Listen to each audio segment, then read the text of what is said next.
네, 오늘 오후에 하나님께 주시는 말씀은 요한계시록 8장 1절부터 5절 말씀입니다. 요한계시록 8장 1절부터 5절 말씀 우리 한 절씩 교독하겠습니다. 일곱째 인을 떼실 때 하늘이 반 시간쯤 고요하더니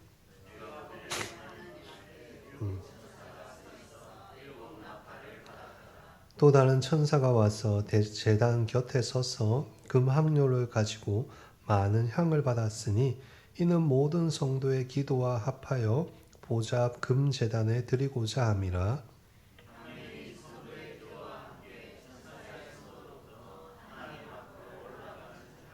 같이 읽겠습니다. 천사가 향료를 가지고 제단에 불을 담아다가 땅에 쏟음에 우레와 음성과 진이 나느라.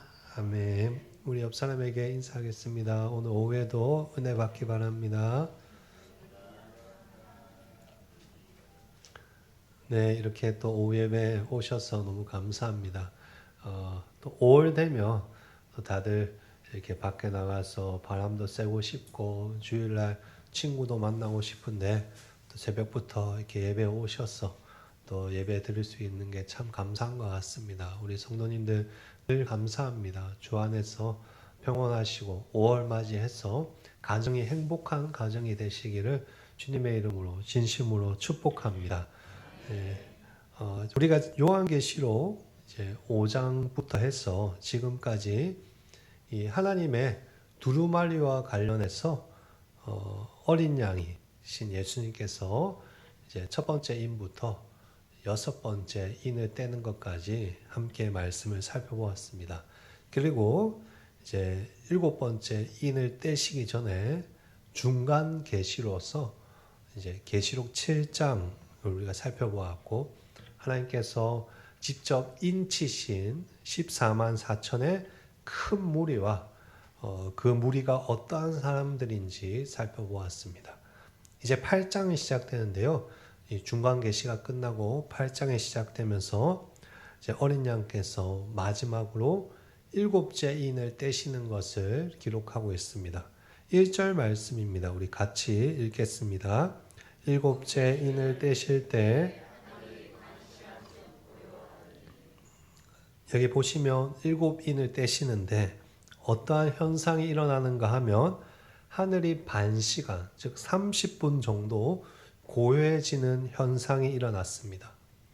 그런데 생각해 보면 이러한 현상은 지금까지 인을 떼었을 때 일어났던 현상들과는 극명하게 다른 것을 알 수 있습니다. 우리가 앞에서 계속 살펴보았던 것처럼 첫 번째 인을 떼고 또 두 번째 인을 떼고 총 6번 인을 뗐는데 그때마다 음성이 들리고 또 말들이 등장하고 무서운 재앙들이 일어났습니다.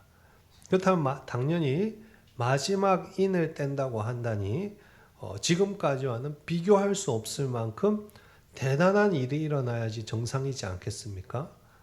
그런데 1절에 기록된 것처럼 일곱째 인을 떼자마자 아무 일도 일어나지 않습니다. 오히려 30분 정도 아무 일도 없이 고요한 침묵만 흐르고 있는 것입니다. 왜 아무 현상도 없고 고요하기만 한 것일까요? 이것은 하나님의 무서운 심판이 임했다는 것을 나타내는 것입니다. 마치 폭풍 전야와 같다라고 이해하시면 되겠습니다. 제가 예전에 사역했던 교회에 한국 전쟁에 참전하셨던 분이 어르신이 한 명 계셨습니다. 이분이 월남전도 참전하시고 이 대통령에게 받은 배지가 이만큼 있는 분이셨습니다. 이분이 전쟁에 관한 이렇게 경험한 이야기들 저에게 많이 이야기해 주셨는데요. 그 중에서도 기억이 나는 이야기가 있습니다. 이 중공군과 이렇게 서로 총을 쏘고 엄청나게 싸우는데 갑자기 저쪽에서 조용해진다고 합니다. 쥐 죽은 듯이 고요하고 지금까지 잘 싸우다가 갑자기 아무 반응도 없고 쥐 죽은 듯이 조용해진다고 합니다. 그러면 어떤 일이 일어나냐 하면 갑자기 총 돌격을 한다고 합니다. 중공군이 이 중국 군인들이 엄청난 숫자로 막무가내로 막 쳐들어오면서 폭탄 던지고 막 쏘아대면서 진격을 한다는 것입니다. 사람이 죽든 말든 그냥 막 들어오는 것입니다. 그러면 그거 막는다고 엄청나게 피해를 당하거나 아니면 도망을 쳐야 한다는 것이죠. 그래서 이분이 중국 군인들이 중공군이 조용할 때마다 얼마나 불안하고 무서웠는지 몰랐다고 합니다. 언제 어디서 어떻게 총 공격을 해올지 모르니까 더 겁이 나는 것이죠. 마찬가지로 오늘 7인을 떼었을 때 아무 현상도 없고 고요한 것은 하나님의 무서운 심판이 임했다는 것을 나타내는 것으로 잠시 후에 있을 이 심판들을 더 선명하게 부각시켜주는 표현이라고 할 수 있겠습니다. 다음 주에 보겠지만 계시록 8장에 기록된 7 나팔 재앙을 보아도 우리가 충분히 그것을 알 수 있습니다. 이 7 나팔을 여러분 집에 가셔서 미리 읽어보시면 아시겠지만 이 나팔들은 무서운 심판의 나팔들입니다. 따라서 1절에 등장하는 이 고요함은 끔찍한 심판을 눈앞에 둔 폭풍 전야와 같은 하나의 고요함이라고 표현할 수 있겠습니다. 그런데 이 반시간의 고요함 후에 어떠한 일이 일어나는지 한번 보실까요? 2절 말씀입니다. 2절 보시면 이렇게 적혀 있죠. 내가 보매 하나님 앞에 7 천사가 서 있어 7 나팔을 받았더라. 요한이 눈을 들어보았는데 이제 7 천사들이 하나님 앞에 서 있는 것입니다. 그들이 왜 서 있는 것이죠? 말씀에 기록된 것처럼 7 나팔을 받기 위해서 서 있습니다. 이 7 나팔은 엄청나게 무서운 심판의 나팔입니다. 그래서 이제 천사들은 이 무서운 심판의 나팔을 불게 될 것입니다. 근데 재밌는 것은 천사들이 나팔을 받아놓고는 불지는 않습니다. 2절에서 7 나팔을 받았더라고 끝나고 실제로 나팔을 부는 것은 몇 절에 가서 진행이 되죠? 6절에 가서 진행됩니다. 그러면서 그들이 나팔을 불기 전에 먼저 어떤 일이 일어납니다. 그것이 오늘 우리가 읽은 3절부터 5절의 말씀입니다. 그렇다면 왜 7 나팔을 불기 전에 3절부터 5절이 기록된 것일까요? 또 3절부터 5절에서는 무엇에 대한 내용이 기록되어 있는 것일까요? 우선 3절 말씀을 우리가 같이 읽어보겠습니다. 또 다른 천사가 와서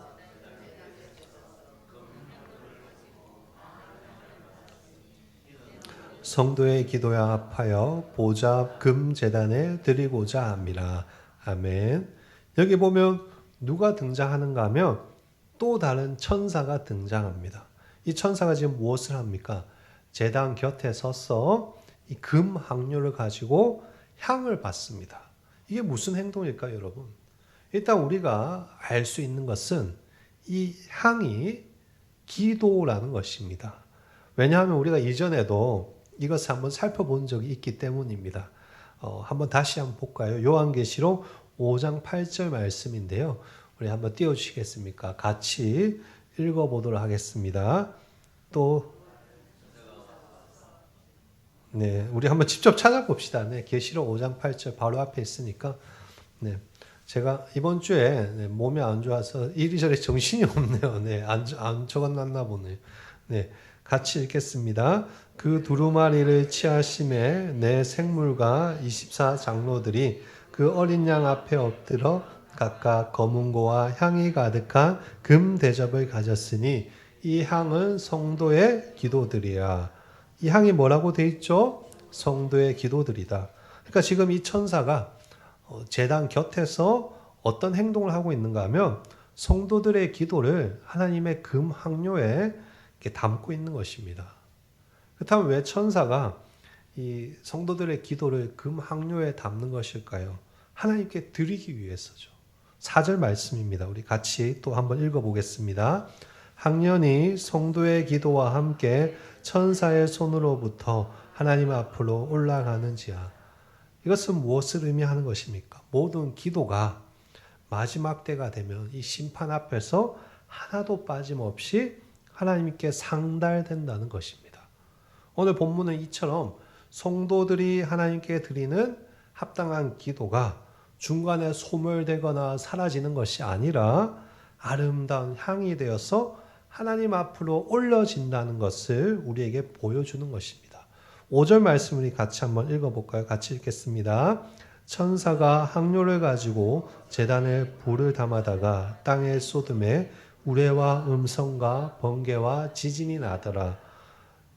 이 천사가 하나님께 이렇게 기도를 드리고 갑자기 무엇을 합니까? 기도가 담긴 항로에 불을 담아가 땅에 쏟아 붓습니다.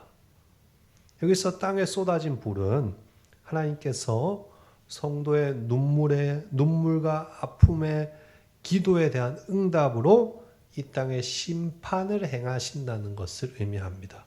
5절 뒷부분을 보면 알 수 있습니다. 우레와 음성과 번개와 지진이 나더라. 여기서 우레와 음성과 번개와 지진은 심판의 징조입니다. 그리고 6절부터 보시면 이제는 아예 본격적으로 나팔 심판이 시작되는 것이죠. 그러니까 결국 5절은 우리에게 무엇을 이야기하는 것인가? 이 땅에서 고난받는 성도들의 기도에 대한 응답으로 하나님께서 때가 되시면 이 땅을 심판하신다는 그 말입니다. 결국 하나님의 심판은 무엇과 함께 시작하는 것입니까? 우리들의 기도입니다. 하나님께서 모든 심판을 혼자서도 할 수 있는 분이십니다. 그렇죠. 우리 하나님 충분히 이 세상을 혼자 심판하실 수 있지만 그렇게 하지 아니하시고 성도들의 기도에 대한 응답으로 심판을 이루셔서 우리가 눈물로 드린 그 기도, 우리가 가슴을 치면서 하나님께 울면서 했던 그 기도가 헛되지 아니하고 하나님의 역사를 이루는 수단이었다는 것을 보여주는 것입니다. 이처럼 오늘 본문 3절부터 5절 말씀은 나팔 재앙에 앞서서 하나님의 심판이 성도들의 기도에 대한 응답이라는 것을 우리에게 보여주는 것입니다. 그래서 7 나팔을 불기 전에 이 중요한 장면이 삽입되어 있는 것입니다. 따라서 오늘 말씀을 정리하자면 고요한 가운데 하나님께서 강력한 심판이 임할 것을 보여주셨고 그리고 3절부터 5절의 말씀을 통해서 그 강력한 심판이 결국에는 무엇에 대한 응답인가? 성도들의 기도에 대한 응답이라는 것을 우리에게 알려주시는 것입니다. 하나님께서 이 세상을 심판하시는 것은 이 세상이 싫어서도 아니고 이 세상에 하나님 당신의 능력을 보여주기 위해서도 아닙니다. 하나님께서 이 세상을 심판하시는 이유는 성도들의 기도 때문입니다. 성도들의 그 눈물의 기도, 그 소리치는 울부짖음에 대한 대답으로 하나님께서 이 세상을 때가 됐을 때 심판하시는 것입니다. 결국 오늘 본문은 우리에게 무엇을 이야기하는가? 기도라는 것이, 우리가 드리는 이 기도라는 것이 절대로 무가치한 그런 것이 아니라는 것입니다. 사랑하는 성도 여러분, 우리가 드리는 이 기도는 헛된 것이 아닙니다. 우리의 기도는 아무런 도움이 안 되고 무가치한 그런 것이 아니라 반드시 하나님께서 기뻐하시는 향기가 되어 하나님 앞에 올라가게 될 것이고 하나님 그 모든 기도를 듣고 응답해 주실 것입니다. 뿐만 아니라 우리의 기도가 쌓이고 쌓여서 나중에는 어떻게 됩니까? 하나님의 심판의 근거가 되는 것입니다. 우리의 기도가 크게 보탬이 되지 않는다고 생각하시면 안 됩니다. 우리 기독교인의 가장 강력한 무기는 무엇입니까? 교세가 이만큼 크고 교세가 우리 교회는 3,000명이야. 우리 교회는 4,000명이야. 그게 우리의 무기입니까? 우리 교회 목사님은 박사님이야. 우리 교회 목사님 설교자. 그게 우리 교회의 무게입니까? 아닙니다. 우리 교회의 가장 강력한 무기는 기도입니다. 마귀는 기도하는 자를 절대 이길 수 없습니다. 기도할 때 하나님의 역사가 일어납니다. 믿으십니까? 하나님 우리의 기도에 응답하셔서 이 세상을 심판하실 것이고 우리의 기도가 얼마나 능력 있고 정당했는지를 증명하실 것입니다. 그러니 어떻게 해야 됩니까? 여러분 포기하지 마시고 끝까지 기도하셔야 되는 것입니다. 고통 속에서도 환난 속에서도 기도하십시오. 기도하셔야지 마지막 때 주님 오실 때 시련과 어려움을 이기고 하나님이 주시는 승리를 맛볼 수 있습니다. 우리의 이 기도가 공중에서 사라지는 것이 아니라 하나님이 기뻐하는 향기가 되어 하나님께 반드시 도달될 것이라고 믿으시고 기도를 멈추시지 마시기를 바랍니다. 하나님께 올려드린 이 기도는 반드시 응답됩니다. 억울한 일을 당하셨습니까? 기도하십시오. 다른 방법이 없습니다. 예수 믿는 것 때문에 피해를 당하셨습니까? 기도하십시오. 당장은 응답되지 않는 것 같아도 때가 되면 하나님께서 반드시 이 세상을 심판하실 것이고 우리의 기도에 응답해 주실 것입니다. 사랑하는 성도 여러분, 오늘 말씀을 잊지 마시고 쉬지 말고 기도하는 삶이 되시기를 축복합니다. 성도들의 기도가 결코 헛되지 않는 것을 기억하시며 앞으로도 기도를 통해서 하나님의 역사를 경험하는 그런 우리 하늘교회, 또 우리 하늘교회 성도님들 되시기를 주의 이름으로 간절히 축복합니다. 아멘.